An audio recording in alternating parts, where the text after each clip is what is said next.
तो hello guys, कैसे हो आप सभी लोग। होप करता हूँ एकदम मस्त हो गए, एकदम मजे में हो गए। तो आज से अपन लोग स्टार्ट करने वाले हैं हमारा एकदम मोस्ट अवेटेड सीरीज जो कि है object oriented programming in C plus plus. तो मैं सबसे पहले तुमको बता दूं कि ये जो ऑब्जेक्ट ओरिएंटेड प्रोग्रामिंग का जो सीरीज़ है वो एकदम ताबड़तोड़ होने वाला है, एकदम मज़ेदार होने वाला है। तुमको मज़ा ही आ जाएगा। क्यों? क्योंकि ये यूट्यूब का प्लेलिस्ट में एकदम one of the best series होने वाला है। एकदम इन डेप्थ तक जाएंगे, एकदम अंदर तक घुस के निकालेंगे। इंटरव्यू में चाहे जैसा भी क्वेश्चन आ जाए, कहीं से भी क्वेश्चन उठा कर दे दे, इंटरव्यू एकदम फाड़ के रख दोगे, पूरा उड़ा दोगे, गर्दा उड़ा दोगे पूरा। सही बता रहा हूँ। तो इस तरीके से हम लोग यहाँ पर समझने वाले ऑब्जेक्ट ओरिएंटेड प्रोग्रामिंग को। बस तुमको करना क्या है, तुमको सारे के सारे वीडियोस को कंप्लीट करना है। अगर तुमको जल्दी करना है तो 1.5x में देखो, कोई दिक्कत नहीं, क्योंकि हम लोग एकदम आराम से एकदम समझते हुए बढ़िया तरीके से समझेंगे, ठीक ना। तो हम लोग एकदम मज़े ही आने वाला है इस प्लेलिस्ट में। यही बोलना चाहता हूँ मैं। तो देखो, ऑब्जेक्ट ओरिएंटेड प्रोग्रामिंग है, किस में करेंगे? सी प्लस प्लस में करेंगे, ठीक है। दूसरा चीज़ मैं एक और चीज़ यहाँ पर एक और चीज़ मैं बताने वाला हूँ तुम लोग को। सबसे पहले चीज़ मैं क्या बताया? सबसे पहले चीज़ मैं बताया कि इन डेप्थ में होगा, पूरा एकदम इन डेप्थ, अंदर तक जाएंगे, पूरा अंदर से निकाल देंगे पूरा। सही। दूसरा चीज़ क्या होगा? देखो, यहाँ पर मैं एकदम मेन कंसेप्ट को फोकस करूंगा। किसको फोकस करूंगा? कंसेप्ट को और कोडिंग को फोकस करूंगा। कोडिंग वे में तुमको समझाने की कोशिश करूंगा कि एक्चुअल में प्रोग्रामिंग में किस तरीके से काम करता हूँ। यहाँ पर हम लोग एकदम फॉर्मल डेफिनेशन वगैरह नहीं पढ़ेंगे। क्यों? क्योंकि देखो यार, डेफिनेशन तुमको बाहर ही मिल जाएगा। अगर तुम लोग एक बार ये सारे कंसेप्ट्स को समझ लोगे ना, कंसेप्ट्स को कैसे काम करता है, कैसे इंटरनली चीज़ें चलती हैं, तो तुम लोग क्या करोगे, जब तुम लोग डेफिनेशन पढ़ोगे तो अपने आप तुमको डेफिनेशन याद हो जाएगा। और बाकी लोग क्या करते हैं, पहले डेफिनेशन को पढ़ लेते हैं, रट्टा मार लेते हैं, और ये उसका उनको कंसेप्ट पता नहीं होता। तो क्या होता है, इंटरव्यू में वो लोग डेफिनेशन भूल जाते हैं, क्योंकि कंसेप्ट नहीं पता ना। अगर तुमको कंसेप्ट पता होगा तो डेफिनेशन याद करने की जरूरत ही नहीं है। डेफिनेशन पढ़ोगे, अपने आप दिमाग में सेट हो जाएगा, इंटरव्यू पूरा क्लियर कर दोगे, ठीक ना। तो ये चीज़ है, ठीक है। तो बस तुम लोग मेरे साथ बने रहना, मज़ा आएगा, बहुत ही ज़्यादा मज़ा आएगा। तो चलो स्टार्ट करते हैं। तो सबसे पहले समझते हैं कि ऑब्जेक्ट ओरिएंटेड प्रोग्रामिंग आखिर में क्या होता है। ये जो अपन ने लिख रखा है ऊपर में, ये ऑब्जेक्ट ओरिएंटेड प्रोग्रामिंग आखिर में ये है क्या, क्या चीज़ है, ठीक है। तो देखो, ऑब्जेक्ट ओरिएंटेड प्रोग्रामिंग मैं बोलूँगा कि ये क्या है, ये एक स्टाइल है या फिर एक वे है। जैसे कि देखो, चलने का एक स्टाइल होता है, क्या वॉकिंग का एक स्टाइल होता है कि नहीं? हाँ, स्पेलिंग जैसे भी रहे, वॉकिंग का एक स्टाइल होता है, टॉकिंग का एक स्टाइल होता है। वैसे ही ये जो प्रोग्रामिंग है ना, प्रोग्रामिंग करने का भी एक स्टाइल है, एक वे है। तो ऑब्जेक्ट ओरिएंटेड प्रोग्रामिंग क्या है? ऑब्जेक्ट ओरिएंटेड प्रोग्रामिंग ओप्स जो है वो क्या है, एक प्रोग्रामिंग करने का, कोड लिखने का एक स्टाइल है, जिसमें क्या होगा, हमारे पास क्लासेस होंगे और क्या होंगे, ऑब्जेक्ट्स होंगे। क्या होंगे? दो चीज़, पहला चीज़ क्लासेस, दूसरा चीज़ क्या होगा, ऑब्जेक्ट होगी। ये दो चीज़, पहला ये और दूसरा ये। तो ऐसा प्रोग्रामिंग, ऐसा वे ऑफ प्रोग्रामिंग जिसमें हम लोग को, हमारा जो कोड है, हमारा कोड वो क्लासेस और ऑब्जेक्ट से भरा पड़ा होगा। हमारा कोड के आसपास क्या दिखेंगे? क्लासेस दिखेंगे और ऑब्जेक्ट दिखेंगे। अब क्लासेस क्या होता है, ऑब्जेक्ट क्या होता है, उसको मैं समझाऊंगा, अभी रुक जाओ। लेकिन ऑब्जेक्ट ओरिएंटेड प्रोग्रामिंग क्या है? एक वे ऑफ प्रोग्रामिंग है जिसमें हमारे जो, देखो, ऑब्जेक्ट के ओरिएंटेड मतलब कि वही आसपास। तो हमारा जो पूरा कोड है उसमें क्लासेस और ऑब्जेक्ट को हम लोग देख रहे होंगे। यही है हमारा ऑब्जेक्ट ओरिएंटेड प्रोग्रामिंग, सिंपल। अब देखो, इसके बहुत सारे फीचर्स होते हैं, क्या क्या होता है वो सब बाद में समझेंगे। अभी के लिए बस इतना ही समझो, बाकी बाद में तो बहुत इन डेप्थ हम हो जाने वाले हैं। तो ये तो था ऑब्जेक्ट ओरिएंटेड प्रोग्रामिंग, ठीक है। अब समझते हैं नेक्स्ट कि ये क्लासेस क्या होते हैं, ऑब्जेक्ट क्या होता है। आपने ये तो बोल दिया कि पूरा प्रोग्राम इसके आसपास घूमेगा, क्लास और ऑब्जेक्ट के बीच, लेकिन ये क्लास और ऑब्जेक्ट होता है क्या आखिर में? तो चलो एक एक करके समझते हैं। सबसे पहले समझाता हूँ कि एक क्लास क्या होता है, उसके बाद हम लोग कोडिंग में भी जाएंगे। तो देखो, सबसे पहले मैं यहाँ पर क्या लिखता हूँ, एक लिखता हूँ क्लास। तो आखिर में क्लास होता क्या है? तो मैं तुमको इसको एक एग्जाम्पल से समझाता हूँ, बढ़िया वाला एग्जाम्पल। तो देखो, मान के चलो तुम लोग कभी कुछ एग्जाम तो दिए ही होगे ना। एग्जाम में तुम लोग कभी कुछ फॉर्म तो भरे ही होगे, जैसे जेई का एग्जाम दिए होगे, JEE का, या फिर क्लास 12 में, या फिर कहीं भी कुछ एग्जाम दिए होगे, तो फॉर्म तो भरे ही होगे ना। मान के चलो मैं ले लेता हूँ, तुम्हारे पास एक फॉर्म है, किसका फॉर्म है? स्टूडेंट का फॉर्म है। किसका फॉर्म है? स्टूडेंट का, ठीक है। तो देखो, वेट, सपोज करो मेरे पास एक स्टूडेंट का क्या है, फॉर्म है। अब ये फॉर्म कहाँ पास है? फॉर्म मेरे कंप्यूटर में, ठीक है। मैं अपने कंप्यूटर में MS वर्ड में रखा हूँ, ठीक है। अभी इसको PDF फॉर्म में प्रिंट नहीं किया हूँ मैं। कहाँ है? यहाँ पर से ये MS वर्ड में है, ठीक है। MS वर्ड में है मेरा ये फॉर्म। अब फॉर्म में क्या क्या है? तो फॉर्म मेरा कुछ इस तरीके से दिख रहा है। तो स्टूडेंट का क्या है? स्टूडेंट का मेरे पास नेम है। स्टूडेंट का मेरे पास क्या है? रोल नंबर है। स्टूडेंट का मोबाइल नंबर मान के चलो, और ले लेते हैं, और क्या लेते हैं हम लोग? ईमेल ले लेते हैं, चलो ईमेल है। ये सारी चीज़ें हैं मेरे पास। इसका ब्रांच भी कॉलेज में है ना स्टूडेंट, ठीक है, कॉलेज में। तो ये एक स्टूडेंट का फॉर्म है, ठीक है। अब देखो, मान के चलो कोई एक न्यू स्टूडेंट आएगा, ठीक है। न्यू स्टूडेंट आया, तब क्या करूँगा मैं? इस फॉर्म में मैं आऊँगा और इस फॉर्म को क्या करूँगा? फिलअप करूँगा। फॉर्म को फिलअप करने के बाद देखो इसमें क्या किया मैं, फॉर्म को फिलअप किया, यहाँ पर नेम में क्या लिख दिया, नेम में मान के चलो लिख दिया मैं राहुल। रोल नंबर में लिख दिया मैं कुछ भी लिख दिया, मान के चलो मैं ले लेता हूँ 12 रोल नंबर है। मोबाइल नंबर में क्या लिख दिया, मोबाइल नंबर में लिखा तो 1 2 3 4 लिख दिया, समझ करो, ठीक है। उसके बाद ईमेल भी कुछ लिख दिया मैं। ये सारे डेटा को मैं अभी भर रहा हूँ, तो r@gmail.com जो भी, ठीक है, ये मैं डाल दिया। उसके बाद मान के चलो ब्रांच क्या है, ब्रांच है मेरा, ब्रांच लिख लेता हूँ कंप्यूटर साइंस, CSE लिख लेता हूँ, कंप्यूटर साइंस एंड इंजीनियरिंग, ये मेरा ब्रांच हो गया, ठीक है। तो क्या किया मैं, स्टूडेंट वाले फॉर्म में आया और फॉर्म को फिलअप किया और इसको PDF बना के क्या कर दिया मैं, प्रिंट कर दिया, ठीक है। प्रिंट कर दिया, मेरे पास एक हार्ड कॉपी आ गया इस स्टूडेंट के फॉर्म का। तो बस यही तो क्लासेस और ऑब्जेक्ट्स है। तो क्लासेस क्या है, क्लासेस देखो सबसे पहले समझो ऑब्जेक्ट क्या है। ऑब्जेक्ट जो मेरा रियल वर्ल्ड जो भी एंटिटी है, मान के चलो ये पेन भी एक ऑब्जेक्ट है, जो तुम लोग बचपन से पढ़ते आ रहे हो ना, ऑब्जेक्ट वही है। तो देखो ये पेन एक ऑब्जेक्ट है, ये यहाँ पर देखो मेरे पास माउस है, ये माउस भी एक ऑब्जेक्ट ही है। मैं ले लूँ कार एक ऑब्जेक्ट है। तो उसी तरीके से स्टूडेंट क्या है, एक स्टूडेंट एक ऑब्जेक्ट ही है। एट द एंड हाँ इंसान है लेकिन एक ऑब्जेक्ट ही तो है। तो देखो, और अब समझो ये ऑब्जेक्ट समझ आएगा। तो रियल वर्ल्ड एंटिटी क्या है, एक ऑब्जेक्ट है, ठीक है। अब क्लास क्या है, उस रियल वर्ल्ड एंटिटी का एक ब्लूप्रिंट जो कि किस फॉर्मेट में रहेगा वो ऑब्जेक्ट वो बताता है। जैसे कि देखो इस स्टूडेंट का मैं एक फॉर्म बना दिया, अब कोई भी एक नया स्टूडेंट आएगा तो वो इसी फॉर्म में रहेगा, उसके पास नेम रहेगा, रोल नंबर रहेगा, मोबाइल, ईमेल और ब्रांच ही रहेगा। कोई एक्स्ट्रा चीज में आके नहीं ऐड कर सकता, एड्रेस में नहीं डाल सकता। हाँ एड्रेस अगर मैं डालूंगा तो इस फॉर्म में मैं ऐड करूंगा एड्रेस। कोई भी अभी अगर कोई नया ऑब्जेक्ट आएगा, कोई नया स्टूडेंट आएगा तो वो इसी फॉर्मेट में रहेगा। तो जो ये क्लास है इसी को मैं क्या बोलूंगा, क्लास। क्या बताता है, किसी भी ऑब्जेक्ट का एक ब्लूप्रिंट बताता है कि वो किस तरीके से दिखेगा, समझ गए। और ऑब्जेक्ट क्या है, उस फॉर्म को भरने के बाद जब वो रियल वर्ल्ड एंटिटी बन जाता है हमारे पास। देखो ये फॉर्म का है MS वर्ड में, हम लोग को दिख नहीं रहा है, लॉजिकल है, कहीं पास दिख नहीं रहा है, रियल वर्ल्ड नहीं है अभी, ये सिर्फ ब्लूप्रिंट है। और ऑब्जेक्ट क्या है, ऑब्जेक्ट जब उस फॉर्म को फिल करके जब हमारे रियल वर्ल्ड एंटिटी आ जाता है हमारे पास, को प्रिंट करके हमारे पास ले आया एक पेपर, तो वो क्या बन गया, ऑब्जेक्ट बन गया, समझ गया ना। तो देखो यार, मान के चलो मेरे पास एक कॉलेज का पूरा डेटाबेस बनाना है, मेरे पास कॉलेज का एक ऐप बनाना है। तो उसमें मैं क्या करूंगा, अब हर एक स्टूडेंट के लिए अलग से, मान के चलो मेरे पास 5 स्टूडेंट है, तो 5 स्टूडेंट के बार बार मैं यहाँ पास एक नेम वेरिएबल बनाऊंगा, एक और नेम बनाऊंगा, ऐसे तो नहीं कर सकता ना मैं, है ना। तो उसके लिए क्या है, उसी के लिए तो ऑब्जेक्ट ओरिएंटेड प्रोग्रामिंग को इंट्रोड्यूस किया गया कि हम लोग क्या करेंगे, एक इस तरीके से ब्लूप्रिंट बना देंगे और बार बार जब भी कोई एक ऑब्जेक्ट आएगा तो हम लोग क्या करेंगे, उस ब्लूप्रिंट में बस डेटा को भरते जाएंगे और हमारे पास क्या है, एक नया ऑब्जेक्ट हमारे पास क्रिएट होता जाएगा। कोड को हम लोग रीयूज करेंगे बार बार, समझ गया ना। तो इसीलिए ऑब्जेक्ट ओरिएंटेड प्रोग्रामिंग का जरूरत पड़ा कि अगर मैं अपने कोड को एट द एंड, देखो कोई भी कोड, कोई भी एप्लीकेशन रियल वर्ल्ड में ही काम करता है, ठीक है। जैसे कि मैं मान के चलो अमेजॉन ले लेता हूँ, मैं अमेजॉन यूज किया होगा। तो अमेजॉन में क्या होगा, कोई भी प्रोडक्ट है तो प्रोडक्ट का एक हमारे पास क्या होगा, प्रोडक्ट का हमारे पास एक फॉर्म होगा। कोई भी एक प्रोडक्ट है जिसको तुम खरीदोगे, उसका क्या होगा, नेम होगा, उसका क्या होगा, प्राइस होगा, उसका क्या होगा, रेटिंग होगा, इमेज होगा, इस तरीके से कुछ उसके एक फॉर्म होगा ना प्रोडक्ट का, समझ रहे हो। इमेजिन करो, तो कोई भी एक नया प्रोडक्ट जब आएगा हमारे पास तो बस ये फॉर्म को भरेंगे और एक नया प्रोडक्ट हमारे पास बन गया। तो इसीलिए जब हम लोग कोड को, हमारा एट द एंड एप्लीकेशन हमारे रियल वर्ल्ड में ही काम करने वाला है, तो रियल वर्ल्ड में काम करने के लिए हम लोग ऑब्जेक्ट ओरिएंटेड प्रोग्रामिंग का यूज करते हैं, समझ गए। तो अब चलो हम लोग कोडिंग में देखते हैं कि किस तरीके से हम ये क्लासेस बनाएंगे और ये ऑब्जेक्ट्स को बनाएंगे। आ जाओ। तो देखो यार, ये आ गया मैं अपने कोडिंग वाले स्क्रीन में, ठीक है। तो चलो यहाँ पर सब हम लोग कोड लिखते हैं, देखते हैं कि किस तरीके से ये क्लासेस और ऑब्जेक्ट हमारा दिखता है, ठीक है।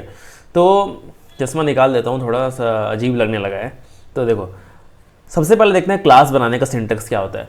तो सबसे पहले मैं क्या लिखूंगा, यहाँ पर ये हमारा मेरा नॉर्मल फंक्शन है, यहाँ पर मैं हैशटैग इंक्लूड लिखा हूँ, और ये मेरा इंट मेन फंक्शन, ये तो पता ही होगा C++ में, ठीक है। तो देखो सबसे पहले हम लोग क्या करेंगे, सिंटेक्स क्या होता है, मैं लिखूंगा क्लास, सबसे पहले लिखना क्लास। उसके बाद लिखना क्या, क्लास का नेम, जो भी तुमको क्लास का नेम देना होगा, ठीक है, कुछ भी दे सकते हो। उसके बाद लेना कर्ली ब्रेसेस और यहाँ पर बना देना एक सेमी कॉलम दे देना, ठीक है। ये बन गया मेरा क्लास। क्लास मतलब कि ये क्या है, ये मेरा वही फॉर्म है, फॉर्म समझ रहे हो, स्टूडेंट वाला फॉर्म। तो ये मेरा हो गया, क्लास बन गया। अब बताओ यहाँ पर मेरा क्लास का नेम क्या है, क्लास का नेम क्या है, मेरा वो फॉर्म का नेम क्या है, बताओ। देखो मैं फॉर्म को बस एक रेफरेंस ले रहा हूँ तुमको समझाने के लिए, ठीक है ना। तो क्लास का नेम क्या है मेरा, स्टूडेंट। तो देखो ये स्टूडेंट नाम का मैं फॉर्म बना लिया, फॉर्म मतलब कि क्लास बना लिया, ठीक है। अब देखो, अब इसके अंदर क्या लिखना है, इसके अंदर सबसे पहले मैं लिखूंगा पब्लिक। पब्लिक क्यों लिखा वो उसको मैं बाद में बताऊंगा, ये एक्सेस मॉडिफायर्स, इसको हम लोग बाद में डिस्कस करेंगे। सबसे पहले ये समझ लो कि सिंटेक्स यही है, ठीक है, पब्लिक लिख लिया। अब बताओ मेरे पास स्टूडेंट का क्या क्या प्रॉपर्टीज था। तो मेरे पास सबसे पहले था एक स्टूडेंट का मेरे पास था नेम। नेम था मेरे पास उसके फॉर्म में, है कि नहीं। और फॉर्म में क्या था, फॉर्म में था मेरे पास स्टूडेंट का रोल नंबर, तो मेरा ये था रोल नंबर, ठीक है।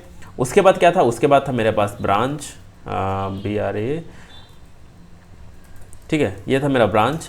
और क्या था मेरे पास स्टूडेंट का मेरे पास था मोबाइल नंबर, तो मैं लिख लेता हूँ यहाँ पास मोबाइल नंबर। उसके बाद लिख लेता हूँ मैं एक ईमेल, ठीक है, ईमेल।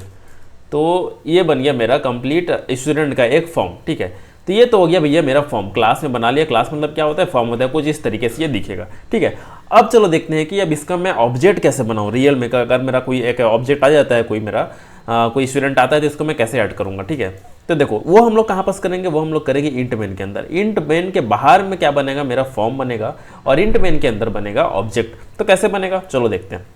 इसका सिंटेक्स क्या होता है, तुम लोग पहले लिखना क्लास का क्लास नेम, उसके बाद लिखना ऑब्जेक्ट नेम, दैट्स इट, खत्म, बन गया तुम्हारा ऑब्जेक्ट। ये हमारा सिंटेक्स, ठीक है। देखो एक चीज़ मैं प्रीफर करूंगा कि तुम लोग नोट्स बनाते जाओ, क्योंकि बाद में ये तुम्हारे बहुत ही ज़्यादा काम आएगा। हाँ तुम लोग वीडियो से रिवाइज करोगे, लेकिन अपने पास एक नोट्स रहता है ना, तो एक अलग ही कॉन्फिडेंस रहता है यार, सड़ासड़ तुम लोग पन्ना पलटा के देख सकते हो। इसीलिए नोट्स साथ साथ बनाते जाना। और कोड के लिए क्या है, कोड को मैं इसका कोड लिंक मैं दे दूंगा गिटहब में, इसका लिंक वीडियो के डिस्क्रिप्शन में दे दूंगा, वहाँ से तुम लोग एक्सेस कर लेना और कोड खुद ही जाके प्रैक्टिस भी करना, तभी तुमको अच्छे से समझ में आएगा, ठीक है ना। तो देखो ये था मेरा सिंटेक्स। अब कैसे है, तो क्लास का नेम तो क्लास का नेम क्या है जल्दी बताओ। क्लास का नेम मेरे पास है स्टूडेंट, तो मैं लिख लूँगा यहाँ पास स्टूडेंट। और हाँ एक चीज़, जब भी तुम लोग क्लास का नेम लिखोगे ना, तो ये हमेशा एक स्टैंडर्ड फॉलो किया जाता है कि क्लास का नेम को हम लोग कैपिटल लेटर से स्टार्ट करते हैं, और जो ऑब्जेक्ट का नेम है उसको स्मॉल लेटर से स्टार्ट करते हैं, ठीक है ना। तो क्लास का नेम क्या था, स्टूडेंट, ठीक है। अब मेरे पास पहला स्टूडेंट आया, मान के चलो वो पहला स्टूडेंट कौन है, S1 है, ठीक है। अब देखो मेरे पास ये S1 नाम का एक स्टूडेंट बन गया। अब तुमको एकदम मज़ेदार चीज़ बताता हूँ, ठीक है। देखो मान के चलो मैं लिखता हूँ यहाँ पास इंट ए, मान के चलो लिखा। तो देखो यहाँ पर जो ए है, ए का डेटा टाइप क्या है, ए किस टाइप का है जल्दी बताओ। तो ए का टाइप क्या है, इंटीजर टाइप, मतलब ए है एक इंटीजर टाइप का वेरिएबल है, समझ गए ना। तो तुम लोग अगर इससे तुम लोग कंपेयर करो, तो यहाँ पर जो S1 है, S1 क्या है, S1 एक स्टूडेंट टाइप का वेरिएबल है, समझ रहे हो ना। अभी और समझोगे और अच्छे से समझोगे। देखो तो सबसे पहले तो मैं लिख लिया ये S1, ठीक है। इसको मैं और अच्छे से समझाऊंगा अभी आगे में। तो सबसे पहले देखो ये S1 आ गया। अब मैं क्या करता हूँ इसमें, अब S1 का नाम वगैरह मेरे को फिल करना है। तो देखो ये S1 नाम का एक फॉर्म आया। अब मैं S1 का नाम क्या है, S1 का रोल नंबर क्या है, S1 का ब्रांच क्या है, वो कैसे पता करूँगा। तो वो मैं पता करूँगा डॉट लिख के, क्या लिख के, सॉरी शॉर्ट लिख दिया, मैं लिख दिया डॉट लिख के। तो कैसे डॉट यूज़ करोगे, तो देखो मैं लिखूंगा S1 डॉट। जैसे ही मैं डॉट लिखा, देखो यहाँ पास मेरे पास क्या गया, branch, email, mobile number, name, roll number, सारा प्रॉपर्टीज आ गया मेरा। S1 का ब्रांच है, तो डॉट मतलब क्या है, डॉट मतलब है का, समझ रहे हो। S1 का ब्रांच, S1 का ईमेल, S1 का मोबाइल नंबर। तो देखो ये तो था फॉर्म। अब उसके बाद मेरे पास एक रियल स्टूडेंट आ गया S1। अब इसका मैं क्या सेट करूँगा, S1 का नेम। तो S1 डॉट नेम में मान ले तो लिख लेता हूँ, मैं लिख लेता हूँ राहुल, ये एक नेम है, ठीक है। अब उसके बाद S1 का मैं चाहता हूँ ब्रांच लिखूँ। तो S1 का ब्रांच क्या हो जाएगा, S1 का ब्रांच में लिख लेता हूँ, मान के चलो ले लिया मैं CSE ब्रांच है, ठीक है। उसके बाद मैं लिख लिया S1 का, मैं लिख लेता हूँ, मान के चलो लिख लेता हूँ अब मैं मोबाइल नंबर ले लेता हूँ 1 2 3 4 कुछ भी ले लिया, ठीक है। उसका ले लिया S1 का। नेक्स्ट क्या है मेरे पास, मोबाइल नंबर, रोल नंबर आने वाला है, ठीक है। तो मैं लिख लिया रोल नंबर मान के चल लिख लेता हूँ, मेरा पहला ही रोल नंबर है राहुल, ठीक है। उसके बाद S1 का लिख लेता हूँ ईमेल। तो ईमेल क्या लिख लेता हूँ, ईमेल भी एक स्ट्रिंग है, तो स्ट्रिंग जो देखो जो यहाँ पास डेटा टाइप है ना फॉर्म में, वही सेम डेटा टाइप यहाँ पास भी तुमको लिखना पड़ेगा, क्योंकि ये फॉर्म बताता है कि मेरा ऑब्जेक्ट किस फॉर्मेट में रहेगा, किस तरीके से दिखेगा, ठीक है।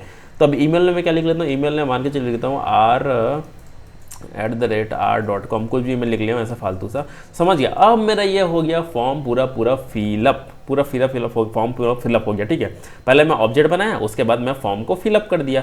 अब देखो मैं जैसे अब इसको पता कैसे लगाऊंगा, तो देखो कैसे पता लगाऊंगा, मैं जैसे ही लिखूंगा Cout S1 का मेरे को नेम बता दे भाई, S1 का नेम बता दे मेरे को। अब मैं जब मैं इसको रन करूंगा ना, S1 का देखो नेम लिखा है S1 डॉट, S1 का मतलब कि डॉट। S1 का नेम जैसे ही मैं आया, यहाँ पास मैं आता हूँ, रन करता हूँ, तो देखो यहाँ पास मेरे को मिल गया S1 का नेम क्या है, राहुल। यहाँ पास आ गया S1 का नेम राहुल, समझ गया ना। उसी तरीके से हम लोग क्या कर सकते हैं, यहाँ पास S1 का मैं यहाँ पास क्या लिखूँगा, Cout में लिखूँ S1 का मैं लिख लेता हूँ S1 का ब्रांच लिख लूँ, ठीक है। तो अब प्रिंट करके देखते हैं क्या होता है। तो देखो नाम और ब्रांच दोनों ही प्रिंट हो गया, समझ गया ना। अब मेरे पास क्या आ गया, ये S1 का ऑब्जेक्ट बन गया जिसका सारा प्रॉपर्टीज़ मैं फिल कर दिया। अब इसका नेम और ब्रांच सबको मैं एक्सेस कर सकता हूँ। मान के चलो मेरे पास एक और स्टूडेंट आता है, मान के चलो S2 स्टूडेंट आ गया, एक और नया स्टूडेंट आता है, तो मैं क्या करूँगा, यहाँ पास फिर से यहाँ पास कॉपी करूँगा और यहाँ पास देखो यहाँ पास ये एक S2 बना दूंगा।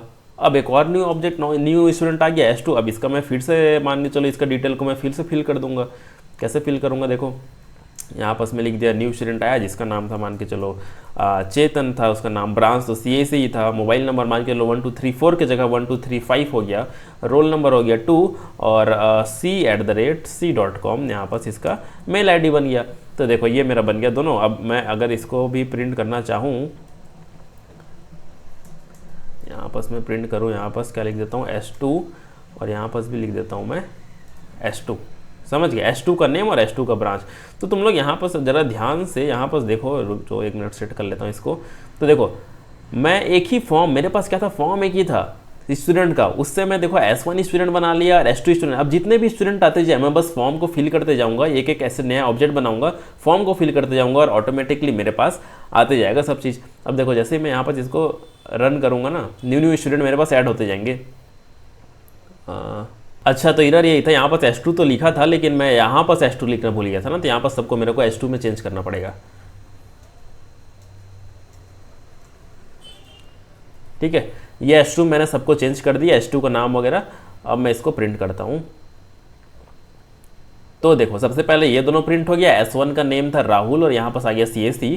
उसके बाद S2 का क्या नेम था, सॉरी कहाँ गया, S2 का नेम था यहाँ पास चेतन और S2 का ब्रांच था CAC। इस तरीके से मैं कुछ भी रोल नंबर भी प्रिंट कर सकता हूँ और ईमेल भी प्रिंट कर सकता हूँ। ठीक है, अब देखो यहाँ पास वही मैं समझा रहा था तुम लोग की स्टार्टिंग में, क्या समझा रहा था कि मैं यहाँ पास अगर मैं इंट A लिखता तो जो A का टाइप का है, A कौन से टाइप का है, A एक इंटीजर टाइप का है, तो उसी तरीके से S1 किस टाइप का है, S1 मेरे पास एक स्टूडेंट टाइप का है। तो तुम लोग समझ पा रहे हो, मतलब कि हम लोग जो एक क्लास है, एक क्लास को मैं क्या बोल सकते हैं, क्लास एक टाइप से डेटा टाइप है, इसीलिए हम लोग बोलते हैं अ class is a user defined data type.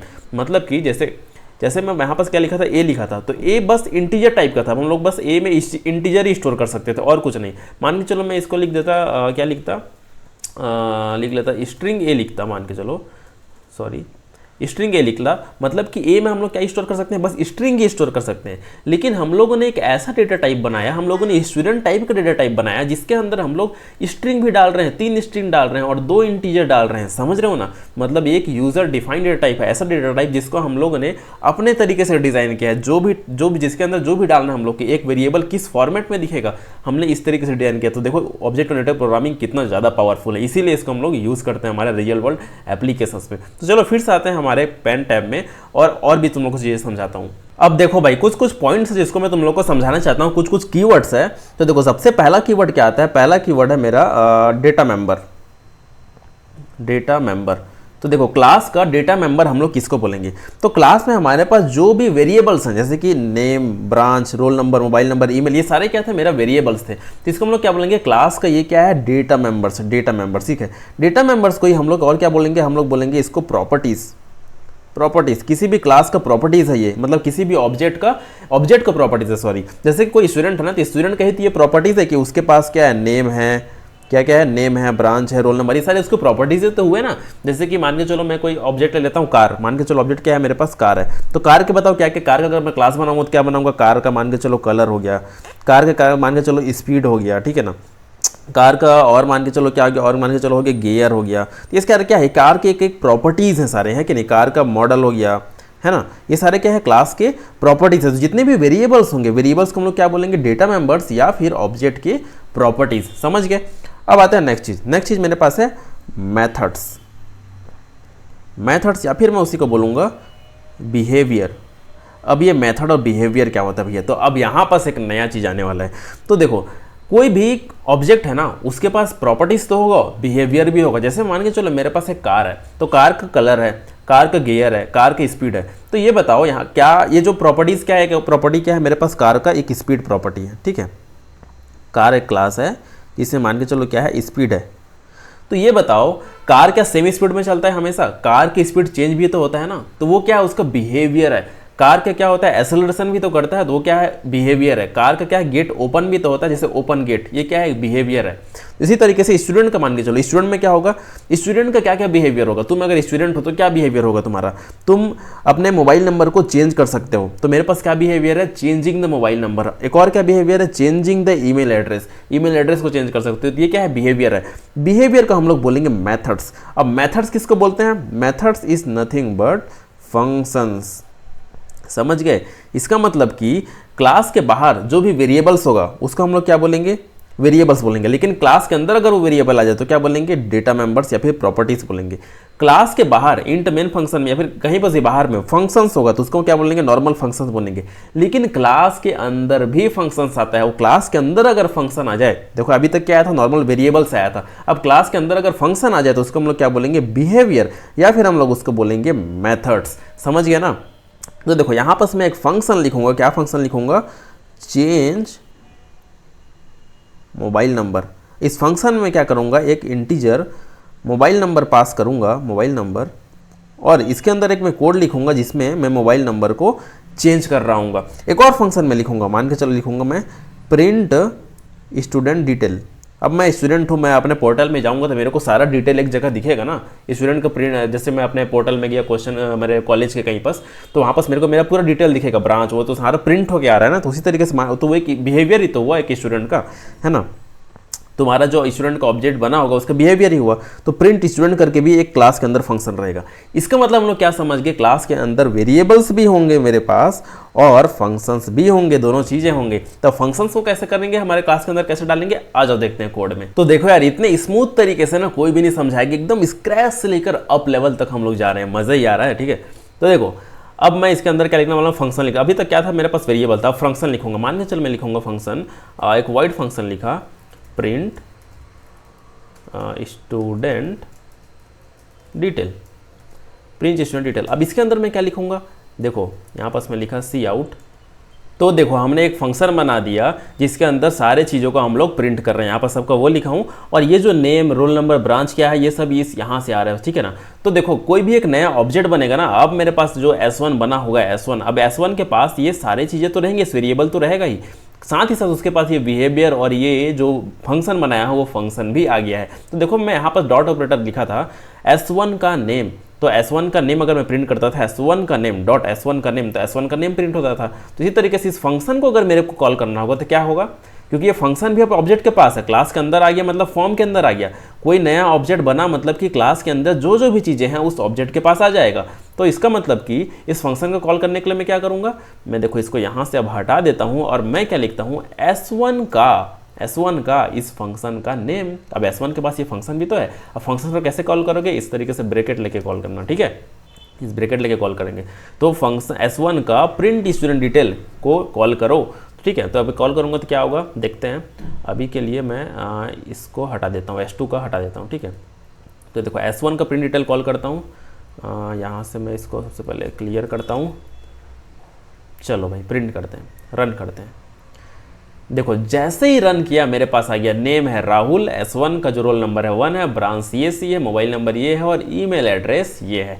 Same तरीके से अगर मैं क्या करूँ S2, अब देखो S2 भी सेम क्लास का, सेम स्टूडेंट तरीके से ही है ना, स्टूडेंट क्लास का ही है।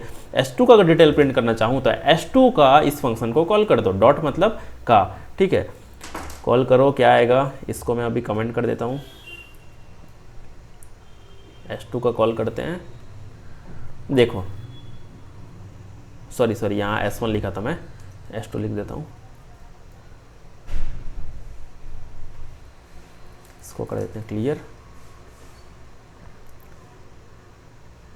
देखो जैसे ही मैं कॉल किया मेरे को मिल गया Chetan, roll number 2, branch CAC, mobile number 1235 ही लिखा था यहाँ पास, और यहाँ पास आ गया रोल नंबर 2 था और यहाँ पास ईमेल था c@c.com। तो समझ गया ना बंधु, समझ गया ना, मज़ा आ गया ना। तो देखो यहाँ पास हम लोग क्या किए, अब क्लास के अंदर फंक्शन भी आ सकता है और वेरिएबल्स भी आ सकता है। समझ गए कि तो कितना कितना पावरफुल है। देखो हमारे पास क्लास की एक ही जगह पे हम लोग एक ही जगह पे वेरिएबल्स, फंक्शन सबको डाल सकते हैं। एक ऑब्जेक्ट बनाएंगे उसके पास सब चीज़ आ जाएगा, स्ट्रिंग, इंटीजर, फंक्शन जो चाहेंगे वो, ठीक है ना। अब चलो बात करते हैं थोड़ा मेमोरी की तरफ कि मेमोरी में आखिर में क्या होता है। ये चीज़ अभी बहुत कम लोग बताते हैं तुमको, ठीक है। किस तरफ बात करेंगे, मेमोरी की तरफ। तो देखो, जब भी मैं अपने कोड में क्लास बनाया था, क्या किया था, मैं क्लास बनाया था, तब मेरे मेमोरी में कोई भी उसके लिए मेमोरी एलोकेट नहीं हुआ था, कोई भी मेमोरी क्या हुआ था, एलोकेट नहीं हुआ था, क्योंकि हमारे पास कोई ऑब्जेक्ट ही नहीं है। समझ रहे हो? ऐसा ही इमेजिन करो कि जब मेरा जो क्लास, ये जो फॉर्म मेरे एमएस वर्ड में था, एमएस वर्ड में था, जो पहले मैं बताया था स्टार्टिंग वीडियो में, ठीक है, तो एमएस वर्ड में था, तो मेरे पास कोई भी उसका हार्ड कॉपी नहीं था, पीडीएफ का कोई हार्ड कॉपी मेरे पास नहीं था, तो मतलब कोई एग्जिस्ट नहीं कर रहा था फिजिकली, समझ रहे हो ना। तो जब ये क्लास बनेगा तो मेरे पास कोई भी अभी मेमोरी इसी के लिए एलोकेट नहीं हुआ है। तब मेमोरी एलोकेट कब होगा? तो मेमोरी एलोकेट होगा जब मैं मेन फंक्शन के अंदर जैसे ही मैं पहला ऑब्जेक्ट बनाया, क्या बनाया, पहला ऑब्जेक्ट बनाया स्टूडेंट S1 जैसे ही बनाया, तो मेरे पास ये मान के चलो मेरे पास मेमोरी है, ठीक है, मेमोरी है। कौन सी मेमोरी होगी? स्टैक मेमोरी ही होगा हमारे पास, स्टैक मेमोरी होगा। हीप मेमोरी में कैसे ऑब्जेक्ट एलोकेट करेंगे वो मैं बाद में बताऊंगा, नेक्स्ट वीडियो में देखेंगे, सब चीज देखने वाले हैं, बस तुम पेशेंस रखो, ठीक है। तो स्टैक मेमोरी में जैसे ही मैं यहाँ पास S1 लिखा तो क्या हुआ, स्टैक मेमोरी में मेरे पास एक मेमोरी एलोकेट हुआ इस S1 के लिए, पीडीएफ बनाया और प्रिंट कर लिया, मेरे पास हार्ड कॉपी आ गया। अब हार्ड कॉपी को कहाँ रखना है? इस मेमोरी में रखना है, समझ लो, रिलेट करो, मैं ऐसे प्रिंट नहीं करना है बोल रहा हूँ। तो क्या करना है मेरे पास, जैसे ही मैं इंट मेन में S1 लिखा तो मेरे पास मेमोरी में इस तरीके से S1 के लिए एक मेमोरी एलोकेट हो गया कुछ साइज का, जिसका साइज कितना होगा, जैसे कि ये नेम है, नेम मेरा मान के चलो स्ट्रिंग का है, तो स्ट्रिंग का जो भी साइज होगा, रोल नंबर है, रोल नंबर इंट टाइप है, तो इंट का जो भी साइज होगा, इंट का मतलब नॉर्मली साइज कितना होता है, 4 बाइट होता है। ब्रांच है तो ये भी स्ट्रिंग है, समझ रहे हो। तो जो भी इसका साइजेस होंगे उस साइज का यहाँ पास मेमोरी एलोकेट हो जाएगा, जिसमें मेरे पास होगा नेम इक्वल टू हो जाएगा राहुल, है ना, रोल नंबर इक्वल टू हो जाएगा 1। इस तरीके से पूरा इसके लिए मेमोरी एलोकेट हो गया, जिसमें सारा डिटेल्स फिल हो जाएगा, समझ गए। अगर मैं मान के चलो फिर लिख दूँ स्टूडेंट S2, दूसरा स्टूडेंट बनाऊँ, तो यहाँ पास एक और मेमोरी एलोकेट हो जाएगा, नया मेमोरी दूसरे जगह पे, जहाँ पास S2 का डिटेल्स रहेगा मेरे पास, समझ गए ना। तो इसी तरीके देखो यहाँ पास सब सारे फंक्शंस और जो भी वेरिएबल्स हैं, जो भी फंक्शंस हैं, सब इस मेमोरी में एलोकेटेड हैं। यहाँ पर जो भी फंक्शन है, जो भी वेरिएबल्स है, जितने भी, ये सब मेमोरी के अंदर आ गए। S2 के लिए अलग से, S1 के लिए अलग से। अगर नया ऑब्जेक्ट मैं बनाऊंगा तो नया ऑब्जेक्ट के लिए फिर से अलग से यहाँ पास मेमोरी एलोकेट होगा, समझ गए। तो इस तरीके से मेमोरी एलोकेशन होता है ऑब्जेक्ट का। अब चलो कोड में एक बार देख लेते हैं कि किस तरीके से इसका साइज कितना है। तो चलो साइज को प्रिंट करते हैं। मैं लिखता हूँ यहाँ पर सी आउट और लिखता हूँ साइज ऑफ। C++ में किसी भी साइज को प्रिंट करने के लिए हम लोग साइज ऑफ देखते हैं, साइज ऑफ करके फंक्शन होता है, उसके अंदर हम लोग वेरिएबल का नाम लिखते हैं। वेरिएबल का नाम क्या है? S2 में S2 ऑब्जेक्ट का मैं साइज देखने वाला हूँ, ठीक है। तो एंडल देखा। अब यहाँ पर मैं डायरेक्टली इसको रन करता हूँ।